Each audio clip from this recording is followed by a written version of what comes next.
eu estava pensando, falei, meu Deus amado, Deus me deu a graça de me dar bem com todos os meus irmãos em Cristo. Não adianta, a gente às vezes um tem uma linhagem, outro, né? Mas é a multiforme graça de Jesus Cristo. Aquela igreja que eu preguei domingo também, parece que faz 30 anos que eu estou lá, gente. Pastor Paulo? É. Eu conheci ele faz muito tempo. Que coisa. A gente tinha muita amizade com a filha dele, Ana Paula. Ana Paula. Nós fomos pegando junto. Um amor de pessoa. Bolsa de menina. Então. E aí você vai no lugar, porque quando eu vou nos pentecostais, eles estranham o jeito calmo da gente falar, né? Mas eu me dou bem em todos os lugares. Eu chego lá no pastor Diego, que são pentecostais, aqueles que eu me sinto tão bem, amo eles em Cristo, vem no pastor Elcio, vou lá, que já é outra linhagem, mas o importante é que Cristo está lá, né? Que maravilha, amado, que coisa gloriosa. O mais importante é a essência que está dentro. É a essência, é verdade. E aí você fica, eu estava pensando, sentada ali, quando eu era criança, eu fui criada na Assembleia de Deus. E eu sou cristã desde criança. E olha que não faz muito tempo que eu era criança. Então, o meu povo era da Assembleia de Deus e outros se converteram na congregação. Ao invés de eles terem comunhão uns com os outros, eles ficavam brigando. Um falava que o outro não podia falar a paz do Senhor, porque o Senhor tinha muitos. E o outro falava, ai, não pode falar a paz de Deus, porque tem muitos deuses. E aquela briga, aquela confusão, por fim, nem bom dia falavam uns para os outros. Olha que coisa triste, amados. Né? Ao invés do povo de Deus estarem reunidos, unidos, né? Vivendo em Cristo Jesus, ficava jogando conversa fora. Então, eu louvo a Deus, né? Que glória, que é o povo de Deus, um preocupado com o outro, a dor do outro é a dor de um, é a dor do outro, a vitória de um é a vitória do outro, né? Eu penso que é isso que Jesus quer para nós, né? Glória a Deus. Então, amados, vou deixar uma palavra para a nossa edificação espiritual do livro de Lucas 6,46, que diz sobre os dois fundamentos. Diz aqui a palavra de Deus: por que me chamais Senhor, Senhor, e não fazeis o que eu vos mando? Qualquer que venha a mim, ouve as minhas palavras e as observa, eu vos mostrarei a quem é semelhante. É semelhante ao homem que edificou uma casa, e cavou, e abriu bem fundo, e lançou os alicerces sobre a rocha. Vindo a enchente, bateu com ímpeto a corrente naquela casa, e não a pôde abalar, porque estava fundada sobre a rocha. Mas o que ouve e não pratica é semelhante ao homem que edificou uma casa sobre a terra, sem alicerces. Quando a corrente bateu com ímpeto contra aquela casa, ela logo caiu e foi completa a sua ruína. Que coisa triste, né, amados? Que coisa triste. Como pode, né, um construtor preguiçoso fazer uma casa na flor da terra? Como pode? Claro que Jesus estava fazendo aqui uma parábola, mas eu ouvi uma história que dizem que foi real, que um homem trabalhava para o seu patrão e ele era construtor. Esse construtor era muito famoso e o patrão confiava demais nele. Então o patrão pediu para que ele construísse. Por vários anos ele trabalhou para ele. Aí chegou um ponto que o patrão ia embora do país. Aí pediu para ele construir a última casa para ele. Olha, amados, o perigo da pessoa escutar um ímpio. Ai daqueles que recebem conselho, mas não de filhos de Deus e não do Senhor. Esse homem recebeu essa ordem para fazer a última casa, que ele ia embora do país. E ele falou: eu quero que você capriche muito mais que as outras, e eu quero que você compre tudo de primeira. E aí ele tinha um servente que ajudava ele, um filho do diabo com toda certeza, e ele falou: o que você ganhou durante tantos anos trabalhando para esse homem, esse morto de fome? Ele só está ficando rico e você não tem nenhuma casa sequer. Se eu fosse você, faria uma casa para que caísse logo e que ele levasse um prejuízo e ele aprendesse que dá valor nas pessoas. E aí ele ouviu aquele conselho maligno, comprou as coisas tudo de terceira, fez uma casa toda mal feita, toda lascada.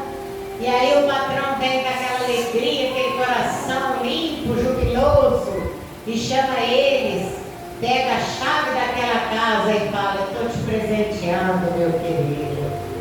Durante tantos anos você trabalhou para mim, essa é a tua casa. Por isso eu pedi para você caprichar tanto, porque era uma pessoa que eu considero. Então olha o perigo, amados, de ouvir o conselho que não é de Deus, o conselho que não é de filho de Deus, né? Então aqui a palavra de Deus está dizendo, o próprio Jesus falando das duas construções. Quando nós temos uma casa firmada na rocha que é Cristo, né? Aí vocês perguntam: mas eu não vou ter problema? Eu não vou ter lutas? Eu não vou ter tribulação? Sim, os ventos sopraram para as duas casas. As tempestades vieram para as duas casas. Mas a casa que não estava construída sobre a rocha caiu, e grande foi a sua queda. Mas aquela que estava firmada na rocha permaneceu. Então eu te digo, meus amados, muitas das vezes as tempestades vêm, e às vezes para o cristão até parece mais ferozes os ventos, até parece que o Senhor não está vendo, derruba os muros, derruba uma árvore, né? Mas a nossa casa continua de pé, mas nos afetam. Tipo na minha família, Satanás não achava brecha na minha vida, não que eu era muito perfeita, mas porque eu estava sempre dedicada aos pés do Senhor. E aí ele partia para os meus filhos, para atacar onde mais me doía. Entendeu? Mas diferentemente do que ele sempre pensou, que eu ia amaldiçoar o Senhor e morrer, eu permaneci firme, chorando, lascada, com o coração sangrando, mas eu carreguei a minha cruz, e o dia que eu não aguentava carregar, eu arrastava. Entendeu? Então o lugar onde mais eu preguei foi na penitenciária, no momento em que mais o meu coração estava sangrando. Eu não contei o testemunho completo aqui por falta de tempo, mas uma hora eu vou ter a oportunidade de contar. E desde que eu tive a Monique também, ele já logo atacou ela no ninho. O testemunho da Monique é tremendo, gente. Vocês veem a minha filha aqui hoje, os médicos falaram que ela operou os olhos, dos 2 olhinhos com 6 aninhos de idade. Os médicos falaram que ela não ia enxergar, chegaram até a mandar a cartinha para eu levar ela para o Instituto do Cérebro. E ela não ia andar, ela não ia fazer nem o nome. Disseram Sabe, se ela conseguisse fazer o nome dela, era para eu dar glória a Deus. Mas eu não me contento com pouco. Porque eu sei que eu posso não ter, mas eu tenho aquele que pode todas as coisas. Amém. Glória a Deus. Né? E a minha filha, além de aprender o nome dela, cursar até o terceiro colegial, cursou vários cursos, porque a gente tem ainda, mas na época ele era professor, meu sobrinho, ele era professor da Beach Company. E ele ia nas escolas, sorteava curso, as crianças não queriam fazer. Aí ele pedia para o patrão: posso dar para a minha prima? Sim. Ela ganhava os cursos e ela fez. Fez vários cursos, até de administração de empresa básica. E para a honra e a glória do nome do Senhor Jesus, ela trabalha no supermercado o dia inteiro mexendo com dinheiro, para quem não ia conseguir falar meu nome, né? E tirou a carteira de motorista para a honra e glória do nome do Senhor. Glória a Deus. Bendito é o nome santo do Senhor. E o melhor de tudo isso é uma filha amada. Glória a Deus. Que nunca levantou a voz para mim nem para o pai dela e foi desobediente. Amém. Então, eu louvo a Deus pela vida dela, pela vida do irmão dela.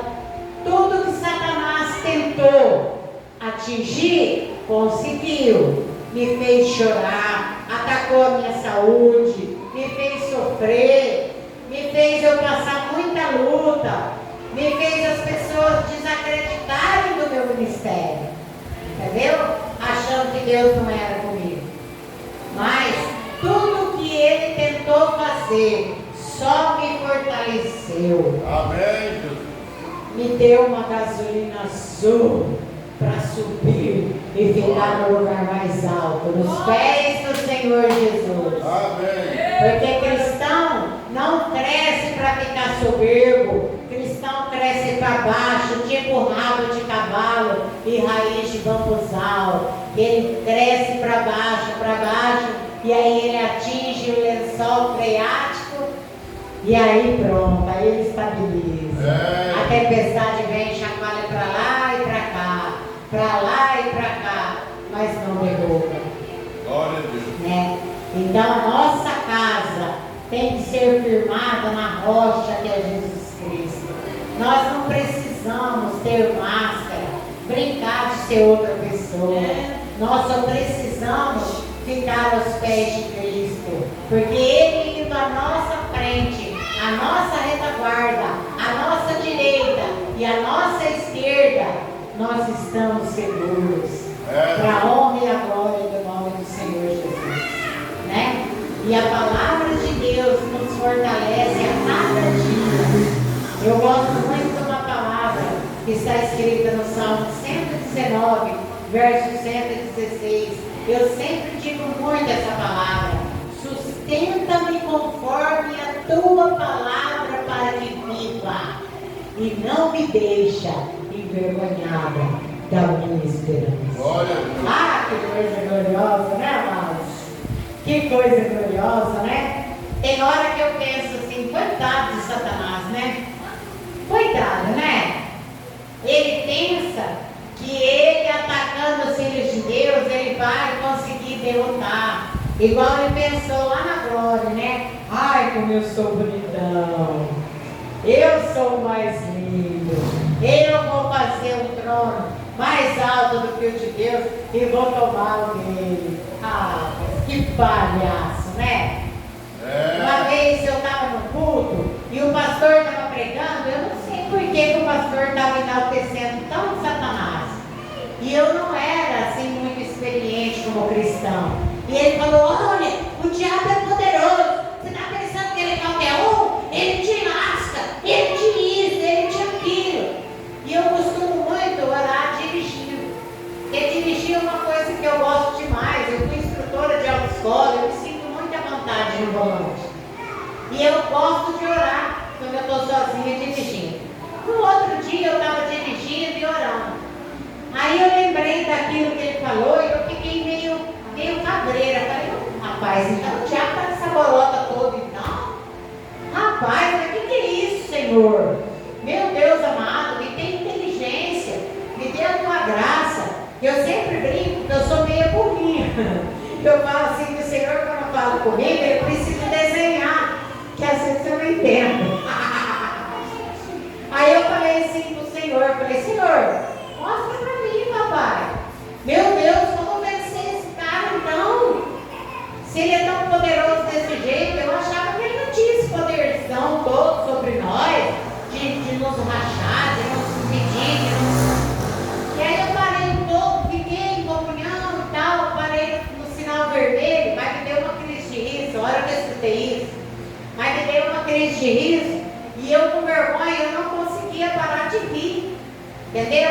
Aí Deus falou para mim assim, Bia, ele é tão inteligente que ele achou que ele podia pegar o meu lugar, mas aquilo me deu uma crise de riso, mas me deu uma crise, falei, meu Deus, obrigada. Isso mesmo, Senhor. Então, cada vez que alguém vem falar que Satanás pode fazer alguma coisa, eu penso, ele não é inteligente, não. Ele foi muito burro, porque ele achou que podia tomar o lugar do Senhor.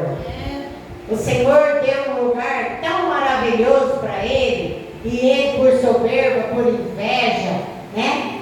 Querendo tomar o lugar do Senhor, e ele caiu aqui para baixo. E ele não manda em nada, não. O dia que ele achou que Jesus tinha morrido, que tudo estava acabado, ele foi surpreendido com Cristo, metendo o pé na porta do inferno e tomando a chave da casa dele. Então, amados, ele não está com essa bolota toda, não. Quando bate aquela deprê e a gente acha que ele pode vencer, é mentira dele. Ele não vai nos vencer. Ele já é vencido. Ele pode atacar, mas ele não vai prevalecer sobre nós. Amém. Com toda certeza. Tudo que aconteceu na minha vida, que me feriu, que me lascou, que me humilhou, só serviu para me fortalecer e virou testemunho na minha vida. Então, amados, eu deixo a palavra no teu coração, que toda a tua luta, que toda a tua tribulação se torne gasolina azul, para que você possa vencer Satanás, vencer as lutas dessa vida e vencer a você mesmo. Porque o maior perigo para nós somos nós mesmos. Na minha oração eu sempre digo, Senhor, me livra de mim mesmo, porque eu sou um perigo para mim. Eu louvo a Deus pela minha oportunidade, em nome do Senhor Jesus.